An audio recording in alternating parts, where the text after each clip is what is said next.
மகாபாரதத்தில் துரியோதனன் பீமனை விட நல்லவனா என்று கேட்டால் இல்லை. ஆனால் அவனிடத்திலும் நல்ல குணம் இருந்தது. நல்லவனிடத்திலும் கெட்ட குணம் இருக்கும். கெட்டவனிடத்தில் நல்ல குணமும் இருக்கும்.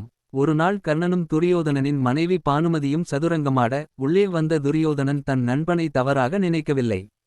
ஏன் நிறுத்திவிட்டீர்கள், தொடருங்கள் என்றான். துரியோதனன் கீழே விழுந்ததை அறிந்த அஸ்வத்தாமன் கோபத்துடன் பாண்டவர்கள் என்று நினைத்து உப பாண்டவர்களின் தலையை வெட்டி கொண்டு வந்தான். பாபம் பண்ணிவிட்டாய், எங்கள் குலத்திற்கு வாரிசில்லாமல் செய்துவிட்டாயே, பாபம் தீர தீர்த்தயாத்திரை போ என்று அஸ்வத்தாமனை விரட்டி விட்டான். துரியோதனன் நல்லவனான இடம் இது. அதர்ம வழியில் போனதால் தான் கவுரவகுலம் அழிந்தது, இது சரித்திரம். 18ஆம் நாள் போரில் கவுரவர்கள் எல்லோரும் இறந்து போக மிஞ்சினது துரியோதனன் மட்டும்தான். துரியோதனன் பயந்தலறி தைபாயன சரசில் ஒளிந்து கொண்டான். தர்மன் சத்தம் போட்டு அழைக்க பீமனோடு கதாயுத்தம் ஆரம்பமாயிற்று. கோரயுத்தம் நடந்தது. சட்டப்படி வயிற்றிற்கு கீழே அடிக்க கூடாது.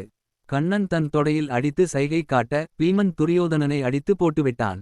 கண்ணனின் அண்ணன் பலராமன் கண்ணனிடம் கோபப்பட்டான். பலராமனின் சிஷ்யன் துரியோதனன். அதர்மம் சூழ்ச்சி செய்யும் போது தர்மமும் சூழ்ச்சி செய்யும் என்றான் கண்ணன் பலராமனிடம். என் குலத்தின் அழிவுக்கு நான் தான் காரணம் என்று வருந்தினான் துரியோதனன்.